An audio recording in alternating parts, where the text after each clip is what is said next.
आमदार बापू पटरेने माझ्यावर खोटे गुन्हे दाखल केले. माझ्यावर गुन्हा दाखल करायसाठी स्थानिक पोलीस स्टेशनला आणि महानगरपालिकेला पत्र दिलं. त्या आधारावर माझ्यावर खोटे गुन्हे दाखल झाले. पटरेने आमदार बापू पटरेने खोटे गुन्हे दाखल करायसाठी एक पत्र दिलं. ते पत्र माझ्याकडे आहे माहितीच्या अधिकारातनं.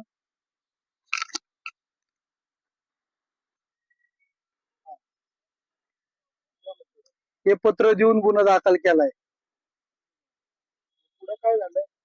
पुढे गुन्हा दाखल केला की मला कुठलंच काय कल्पना नाही गुन्हा दाखल झाला म्हणून डायरेक्ट पोलीस रात्रीच्या आले. डायरेक्ट अटक केलं. माझं मोबाईल हिसकून घेतलं. डायरेक्ट मला कोणाला फोन बी करून नाही दिलं, काहीच नाही.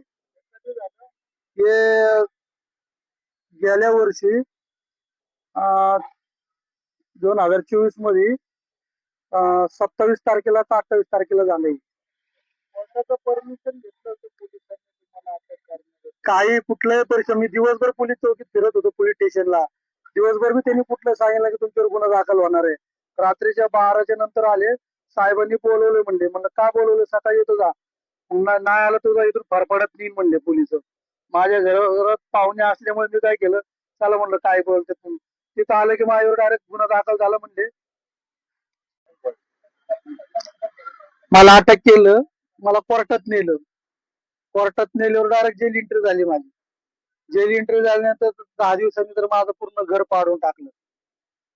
घरचे मला जेव्हा भेटायला आलते त्यावेळेस म्हणले घर पडलं. घरचे रडत होते. आता आम्ही रस्त्यावरच राहतोय. 15-20 दिवस झालं. आजूबाजूवाल्यांना बी सांगितलं यांना पाणी बी द्यायचं नाही असं आमदारांनी सांगून ठेवलं होतं की यांना ज्यांनी ज्यांनी मदत करत त्यांचे बी घर पाडणार आम्ही.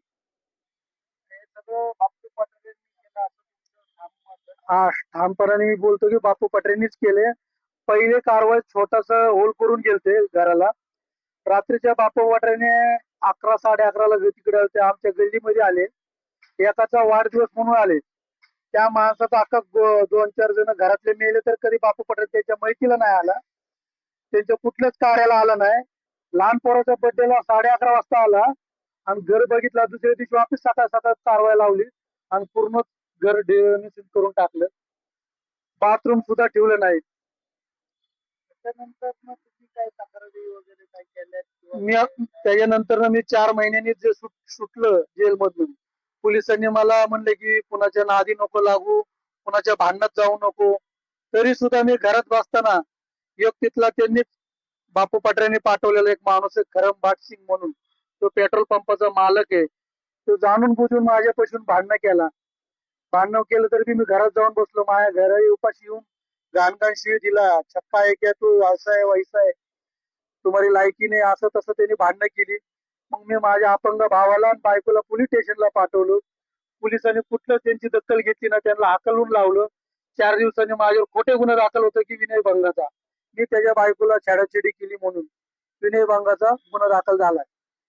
सगळे गुन्हे खोटे म्हणून सांगतात. हा, माझ्याकडे पुरावे आहेत पूर्ण. माझ्याकडे व्हिडिओ शूटिंग आहे. माझ्या घरासमोर कॅमेरा आहे.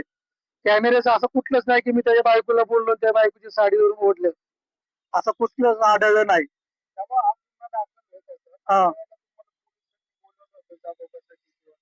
पोलिसांनी बोलवलं ना, पोलिसांनी डायरेक्ट गुन्हा दाखल झाला. तुला अटक करायचं, पोलिस उडकायला लागले. त्यावेळेस मी काय केलं, अँटी बेल घेतलं.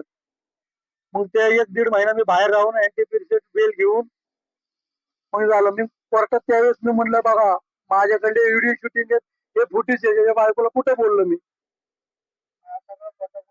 हा, खोटा गुन्हा दाखल झाला. मी हा कोर्टात बी सादर केलं ते खोटे म्हणून. आणि त्या पूर्वी त्यांनी प्लॉटिंग करून त्याच्या वडिलांनी विकलं होतं. ती जागा रिटर्न मागतोय. जान दो जो भी दिया दिया, अभी मेरे को मेरा जागा मागतोय, खाली करू, असं तसं धमकी दर वारंवार गेल्या 5 वर्षापासून तो धमकी टाकतोय.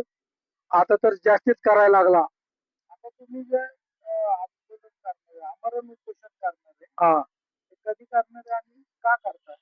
मी यांच्यावर ऍट्रॉसिटी अंतर्गत यांच्यावर गुन्हे दाखल व्हायला पाहिजे. कारण काय, यांनी मला बेघर केलं आणि जे माझे पोट ज्याच्यावर पोट चालत होतं त्या सोसायटीमध्ये माझ्या नावाची बदनामी केली. यांनी कुठल्याही पुरावा नसताना गुन्हे दाखल केलं. जे धंदे मी करत होतो ते धंदे सगळे यांनी घेतले. स्वतःचे यांचे टँकर चालतात, पाहुणे रावळ्यांचे, यांचे भावकींचे, बापू पटऱ्याचे, पुतण्याचे चालतात, बापू पटऱ्याचे.